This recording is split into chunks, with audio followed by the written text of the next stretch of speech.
Selamat datang di Prodi Pendidikan Matematika Fakultas Keguruan dan Ilmu Pendidikan Universitas Iskandar Muda.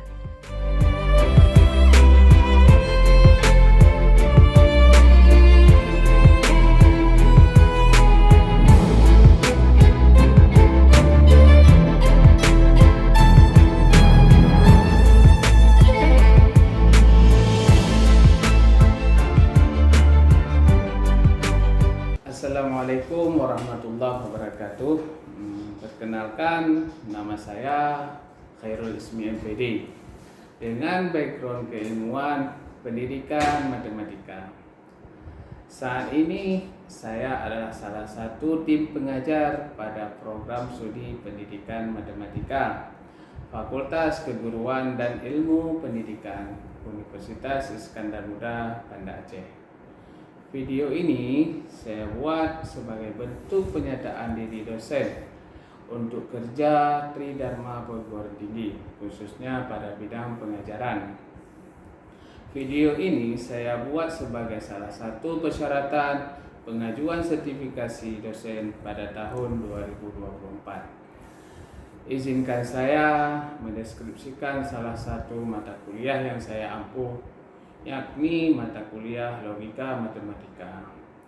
Mata kuliah ini merupakan mata kuliah wajib pada Prodi Pendidikan Matematika Universitas Iskandar Muda. Mata kuliah ini juga diajarkan pada semester 2 dengan bobot SKS sebanyak 2 SKS. Mata kuliah ini juga disusun untuk mengembangkan kemampuan berpikir logis serta berpikir kritis. Hal ini dilakukan dengan cara mengupas tentang apa yang dimaksud dengan logika, mencermati kaitan antara logika dengan pengetahuan, keterampilan berpikir yang digunakan dalam berpikir kritis, berbagai metode yang berkaitan dengan penarikan kesimpulan seperti deduktif dan induktif, serta mewaspadai kesalahan dalam berpikir. Prinsip matematika seperti sistem numerasi dan aritmatika juga dikupas untuk memperkenalkan strategi penyelesaian masalah, sampai penggunaan logika dan matematika dalam pengembangan teknologi terkini. Diharapkan mahasiswa memahami pentingnya pengetahuan matematika, bukan karena harus mahir dengan angka ataupun berbagai formula kuantitatif saja, tetapi karena komunikasi, pengajuan ide, pemikiran, termasuk kreativitas mahasiswa dalam berargumentasi berdasarkan logika yang baik. Mata kuliah ini memiliki berbagai pencapaian pembelajaran. Yang pertama yaitu mahasiswa mampu menganalisa suatu argumen dengan menggunakan metode. Yang kedua, mampu mengelompokkan suatu unsur atau objek dalam suatu himpunan. Dan yang ketiga, mahasiswa juga harus mampu menyampaikan argumentasi suatu pernyataan yang mengandung kesalahan logika. Dan yang keempat, mahasiswa juga harus mampu menyelesaikan permasalahan yang terkait dengan perbandingan persentase satuan pengukuran. Dalam pembelajaran mahasiswa selama 1 semester melibatkan berbagai metode pembelajaran, diantaranya metode ceramah yang disampaikan oleh dosen secara klasikal, kemudian metode diskusi, metode tanya jawab, problem learning, dan jigsaw. Keseluruhan metode tersebut memperhatikan adanya unsur DIA, yaitu delivery, interaction, dan assessment. Delivery merupakan proses penyampaian materi yang dilakukan oleh dosen kepada mahasiswa sehingga mahasiswa bisa memahami materi dengan baik.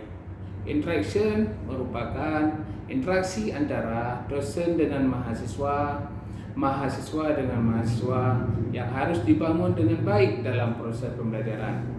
Assessment merupakan penilaian yang dilakukan oleh dosen dalam bentuk pemberian tugas kepada mahasiswa untuk mengukur tingkat pemahaman mahasiswa dalam menerima materi pembelajaran.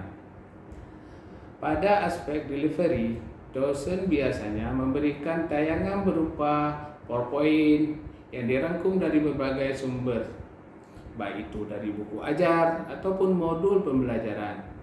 Selain dari itu, hasil juga bisa didapatkan dari buku-buku yang relevan, termasuk dari artikel ilmiah yang sesuai dengan topik pembelajaran, yang menghadirkan interaksi dalam proses pembelajaran baik antara dosen dengan mahasiswa ataupun mahasiswa dengan mahasiswa.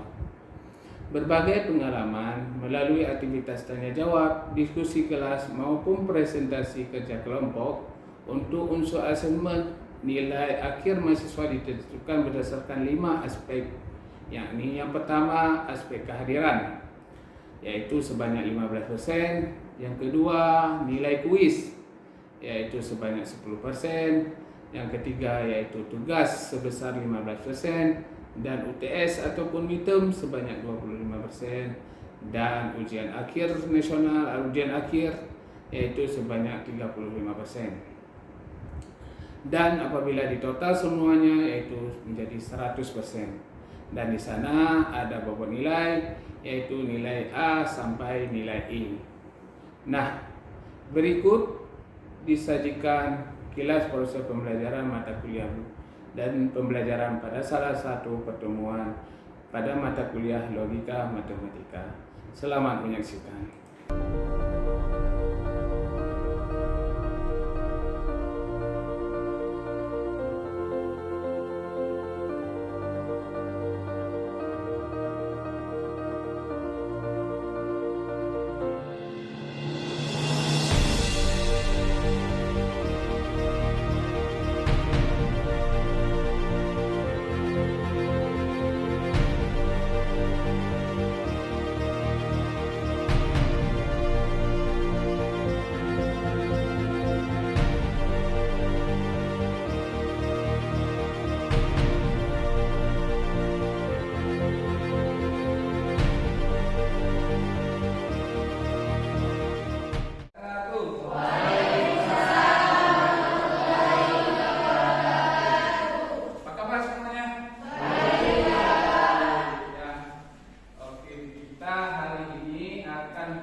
Sebelumnya, kemarin kan kita udah belajar tentang pernyataan, negasi. Ada yang masih ingat apa itu pernyataan?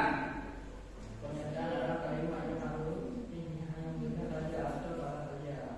Ya, pernyataan adalah kalimat yang hanya benar saja atau salah saja. Contohnya, misalnya coba yang kelompok itu.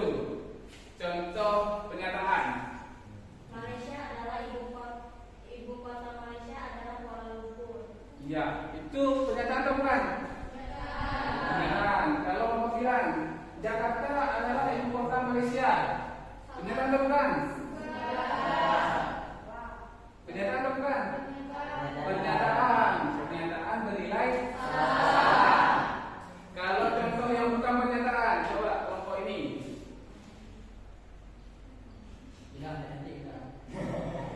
Misalnya Busra orangnya jelek, misalnya, atau orangnya ganteng. Pernyataan atau bukan itu? Kenapa bukan pernyataan? Iya, karena Busra itu kalau kita tanya sama kawan-kawannya itu nggak ganteng, tapi kalau sama pacarnya, sama calon istrinya, dia orang paling ganteng di dunia. Jadi Busra itu bisa jadi orang yang benar dan bisa jadi orang yang salah, nilai benar dan nilai salah. Oke, sekarang kita masuk ke sini, ke disjungsi, konjungsi, implikasi dan implikasi. Oke, mata kuliah ini membahas tentang pernyataan, argumen dan metode deduksi, kuantitas, teori kuantifikasi dan silogisme. Oke, lanjut. Nah, setelah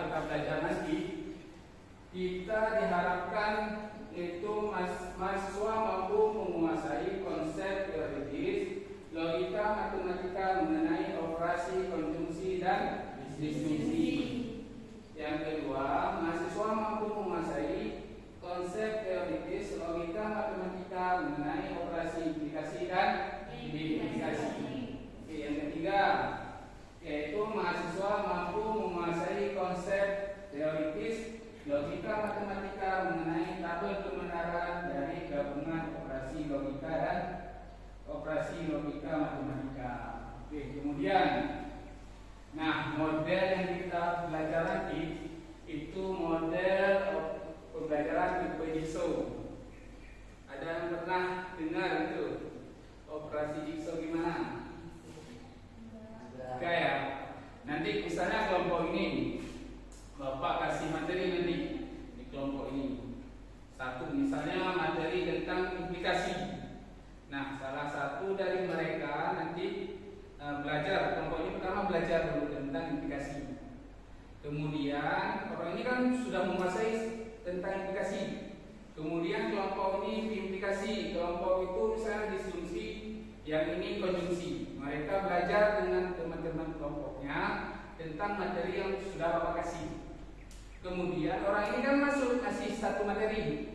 Nah, di antara orang ini nanti 3 orang berpencar, satu orang kelompok sana, ini kelompok sini, misalnya ini kelompok sini. Untuk apa berpencar? Untuk belajar materi yang ada di kelompok lain. Satu orang tinggal di sini. Untuk apa tinggal? Yang nanti datang ke sini dari kelompok itu, datang ke sini dari kelompok ini, datang ke sini. Untuk apa datang ke sini? Untuk belajar tentang materi di kelompok ini, yaitu kelompok di implikasi misalnya. Nah, nanti sesudah itu baru setelah selesai kembali ke kelompoknya masing-masing, Jadi nanti yang ini misalnya menjelaskan tentang yang didapat dari kelompok sana, ini dari kelompok sini, ini dari kelompok sini. Ini nanti mendengarkan dan berembuk tentang ilmu yang didapat dari kelompok lain. Oke, selanjutnya kita masuk ke bab pertama. Ini Bapak jelaskan sekilas, nanti kalian bisa belajar dengan kelompoknya masing-masing. Oke, yang pertama yaitu disjungsi. Nah, coba kelompok sana baca sebentar.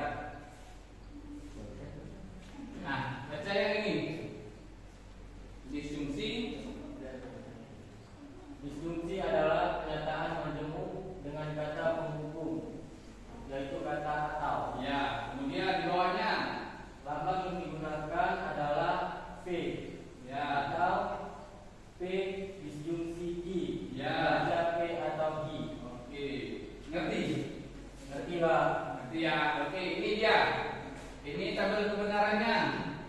Kebenaran misalnya P bernilai benar, benar, salah, salah. Q benar, salah, benar, salah. Disjungsinya kalau B disjungsi B, hasilnya B. B disjungsi dengan S, B. Kemudian S disjungsi dengan P, benar.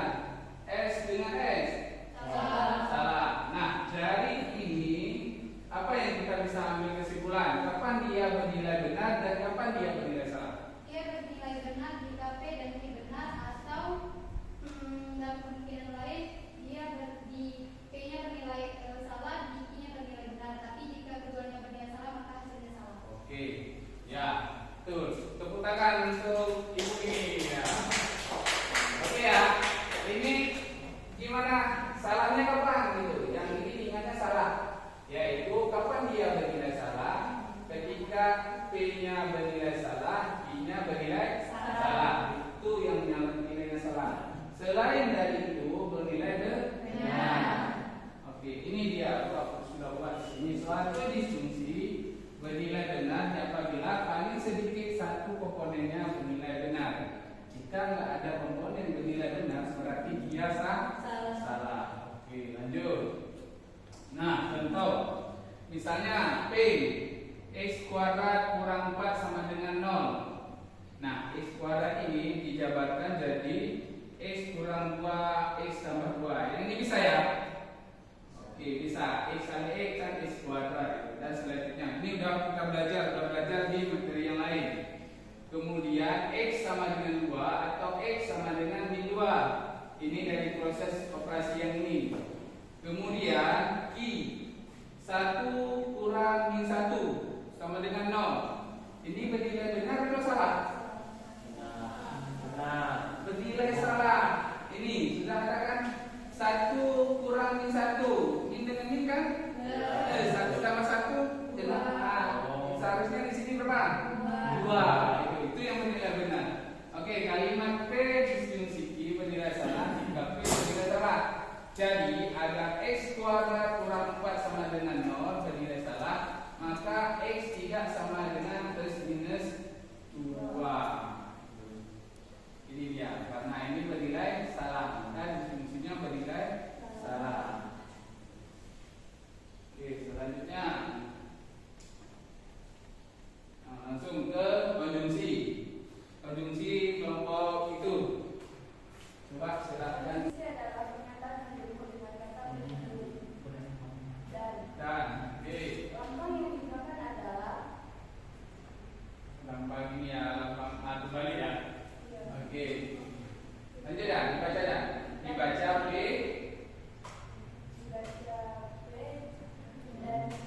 Oke. Kata-kata membentuk konjungsi selain dan adalah meskipun, tetapi, sedangkan, padahal, sambil, yang, juga, walaupun. Oke, dah. Jadi tahu nggak kata-kata pembentuk disjungsi ini yang kita kenal kan cuma dan. Kalau nanti di soal ada kata-kata lain, misalnya meskipun, tetapi, sedangkan, padahal, sambil, yang, juga, walaupun. Nah, kata-kata ini adalah sama dengan posisi dan.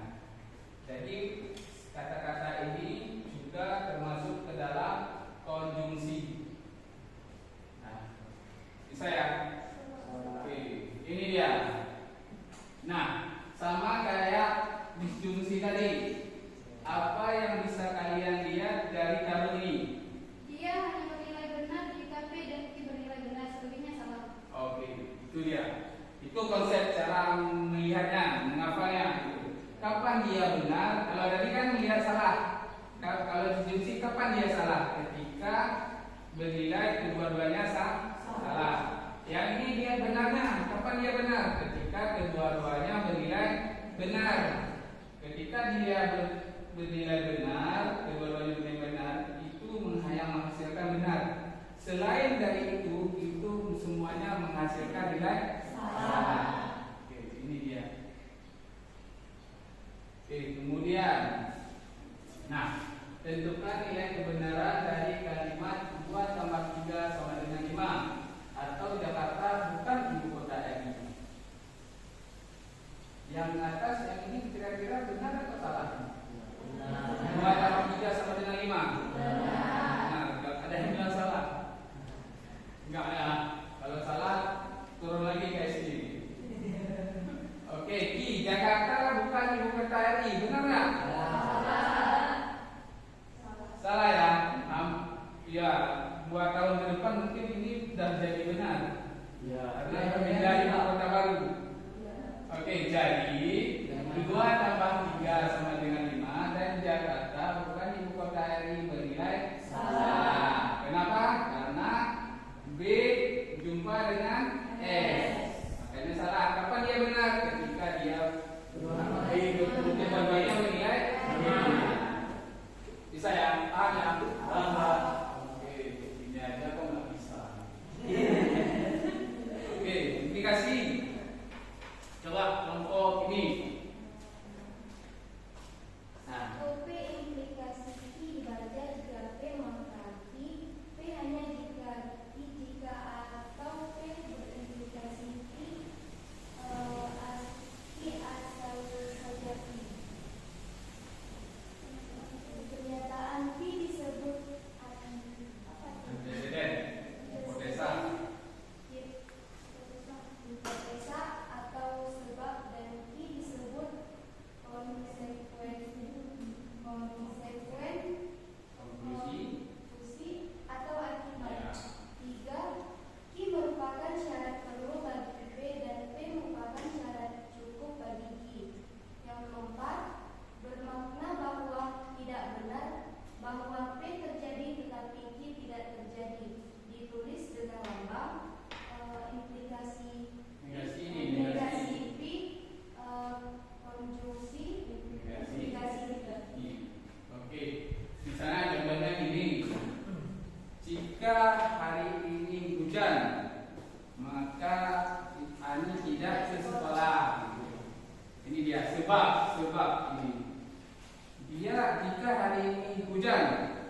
tidak kita teruskan maka Ani tidak sekolah, itu bisa nggak jadi sebuah kalimat? Enggak ya? Enggak, karena itu dia memerlukan cukup bagi Q gitu. Q merupakan syarat perlu bagi P, dan P merupakan syarat cukup bagi Q.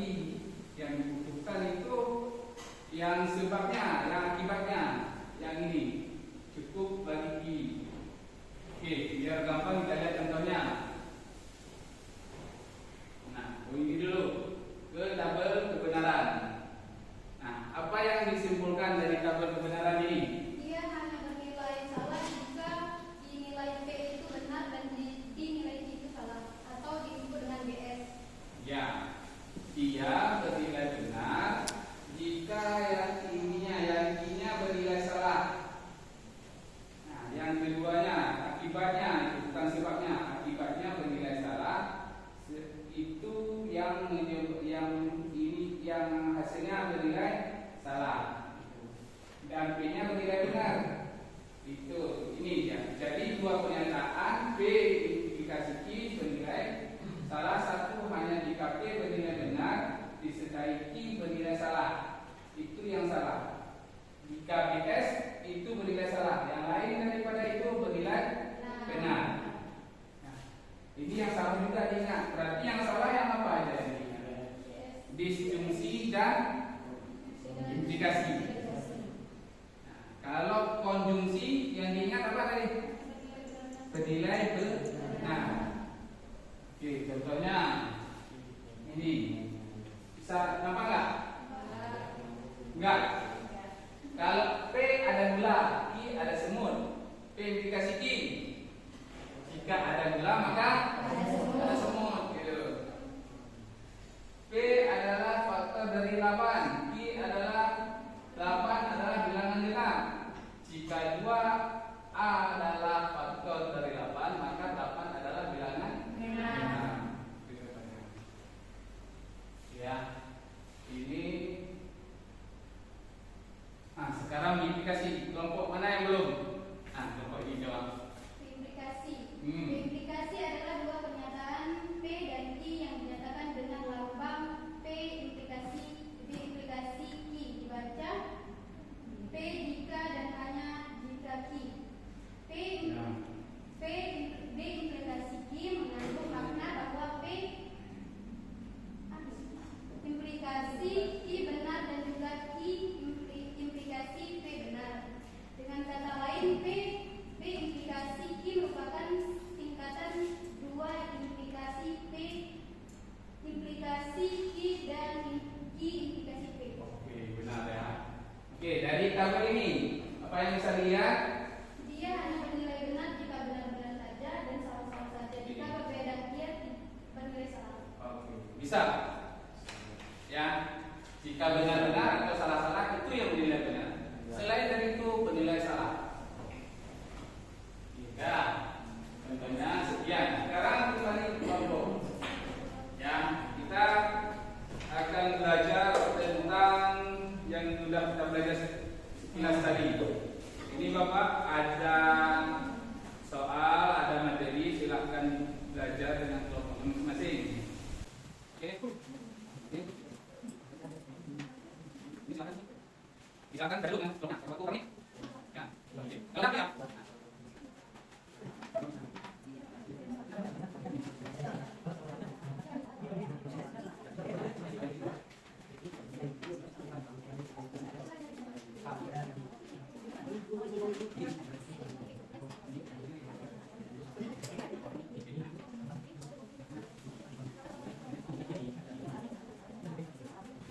Ya. Sekarang pindah.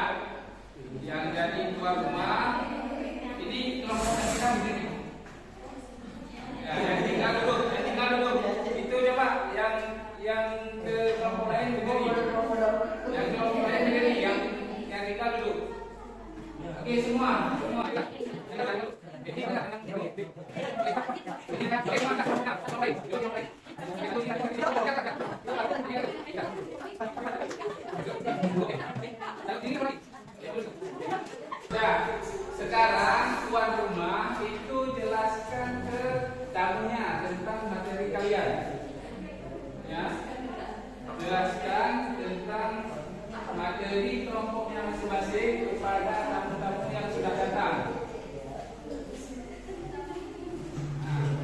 Ya, kamu kalau nggak lagi silahkan ditanyakan.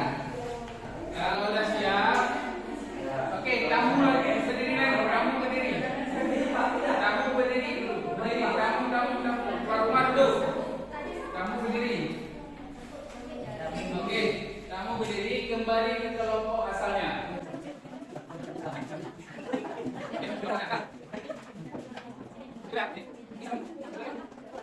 Oke, sekarang yang tadi sudah berpencar sudah jelaskan ke dalam kelompoknya tentang ilmu yang didapat dari kelompok lain. Nah, ya, jelaskan tentang ilmu yang didapat dari kelompok lain tadi, bawa pulang ke rumah sendiri. Jelaskan di kelompoknya masing-masing. Oke, sebagai penutup, kita mintakan satu orang perwakilan